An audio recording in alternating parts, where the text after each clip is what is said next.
Hello and welcome to my video. My name is Diurach and today I'm going to be covering mainly controls and some options that I wish I knew existed when I first started playing ground realistic battles in WarThunder. So we're going to jump right in. If you wish to follow along with the video, quickly open up your controls, go to ground vehicles. We're going to start off with the movement ones. We're going to try and quickly cover the fact that these controls exist. I won't be demonstrating how they work today. This is solely going to be covering that these buttons exist and encouraging you to jump into some test drives and try them out yourself. So we're going to get started here with ground vehicles movement, and we're going to go straight into cruise control. These buttons here, E and Q, are the default buttons for cruise control, and they allow you to set your tank into forward gears and reverse gears, so that it will drive without you having to hold down W, and you can do other things like concentrate on trying to shoot if you're stabilized. This also allows you to choose gears that your low tier stabilizers may be able to handle. And the other movement control we're going to quickly touch on is the existence of the turning on and off your engine. If you do this by accident, it's quite important to know how to undo it. And if you want to check if someone is trying to sneak up on you, for example, you can turn your engine off and then you can hear everyone else's engines around you very clearly. So, have a look at these, make sure you know what buttons they are for you, and maybe, have a wee practice of the cruise control or something in the test drive and see how you get on. Next up, we're going to cover some weaponry ones. Now, as we get into the weaponries, you will start to see that my keys are bound to question marks. This isn't the key it's bound to, as you can see it repeats a lot. This is just WarThunder is not able to recognize the name of the button that I have assigned these to because it's on my mouse. So don't worry about trying to copy these controls, just try and work out which controls work for you here. First we're going to start off on secondary guns. When you first play a tank with a main gun and a secondary gun, clicking left mouse button fires them both. This is really inconvenient and not ideal at all. So you're going to want to set secondary guns to a separate key.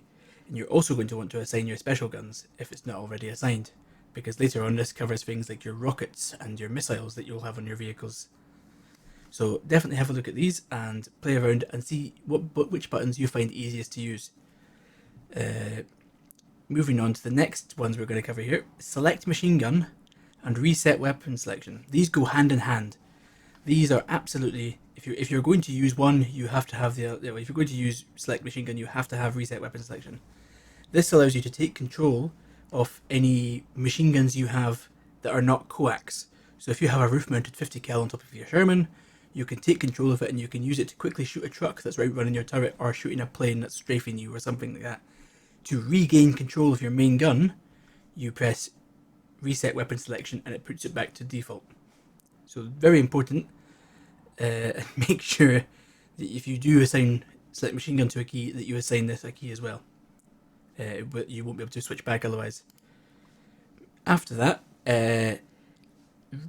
later on in the game, the keys down here are quite important, and it's vital that if you're going to start using radar SPAAs, that you understand what your radar controls are. So coming down and take it, some of these aren't default by any means, so when you get to that stage, take a look at these buttons so that you know how to use your radar on your radar SPAA. And again, roughly the same BR, you're talking at 80-ish and onwards, earlier for night vision, certainly.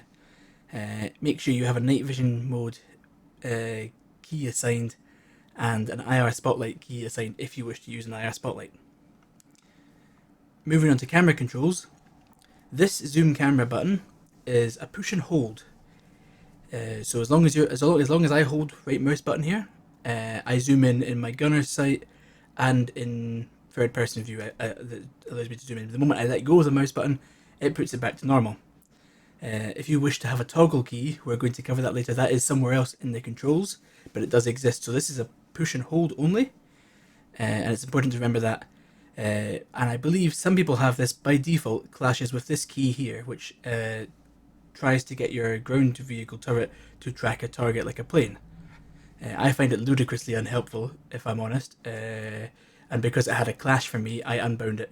So if you're having issues where you're trying to zoom in with your right mouse button, and instead your turret's trying to spin off in another direction, this key here is the culprit.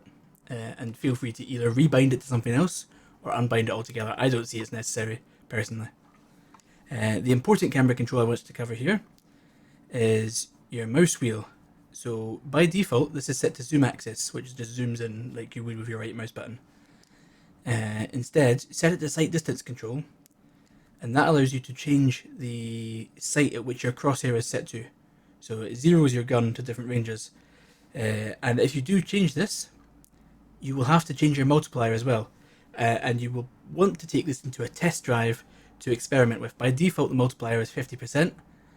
That's really unhelpful because it jumps up by like 250 meters at a time. If that's what you want, because that's all you need, then ideal, you know.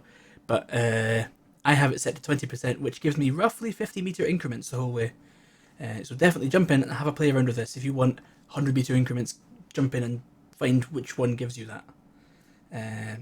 So these are really, really crucial to when you're fighting long range and you know the range of your target, and instead of trying to manually aim the sight up and down and line it up with the different little markings, you can just zero it to that range, especially in prolonged engagements. It's really handy. And finally, down in the miscellaneous section, we have the Rangefinder.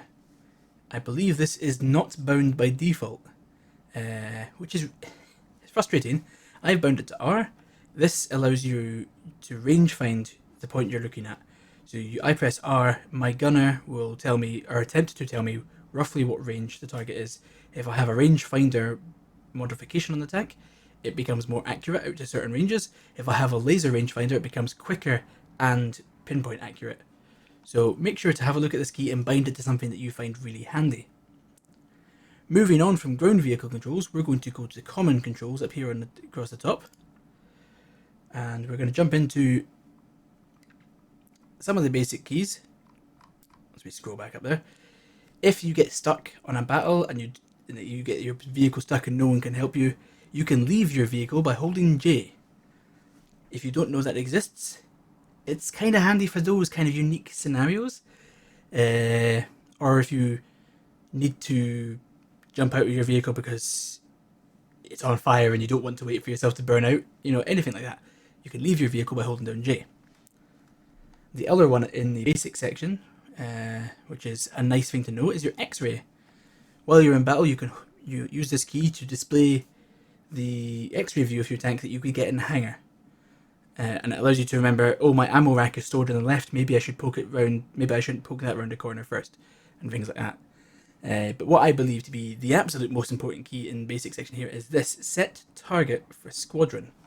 This is not bound by default, and this allows you to ping a giant yellow marker on the point you're looking at. So if you see an enemy tank, it's not useful for your whole team. If you're playing with friends, however, or if you want to artillery something, you can ping it, and this giant yellow arrow appears and tells you exactly where it is, and it also appears on the map.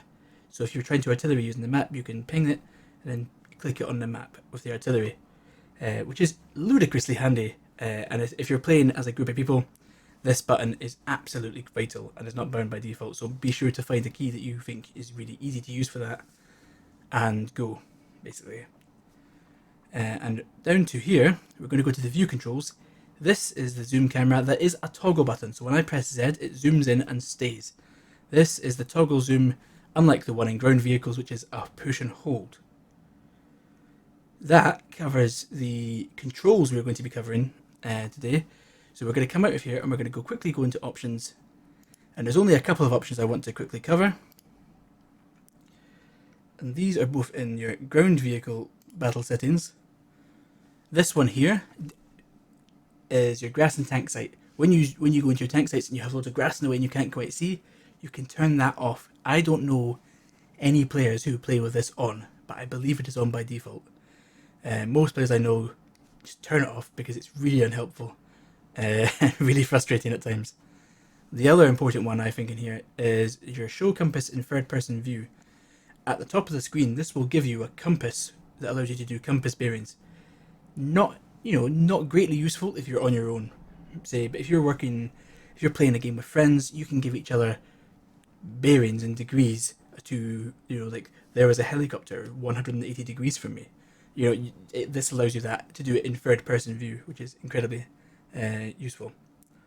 And that about wraps up the controls and options we're going to cover today, don't feel like this is the be all and end all. This is literally just a quick, these buttons exist, go and have a play around. Be sure to go through all your options, all your controls, find things that you like, and play around in test drives. And that way it will allow you to have your most complete game experience. And you might find keys. There is options in the game that don't have bound keys by default, and you might find these and think, I've been wanting this the whole time I've been playing. Because that's what's happened with quite a few of these keys in my case and with a few people I know. And that is the purpose of today's video. We may go into more depth on some of these things in the future, but I hope you guys have found this very useful, and I hope to see you over at Twitch, where I mainly make my content on twitch.tv/Diurach. And apart from that, guys, thank you for watching and have an excellent day.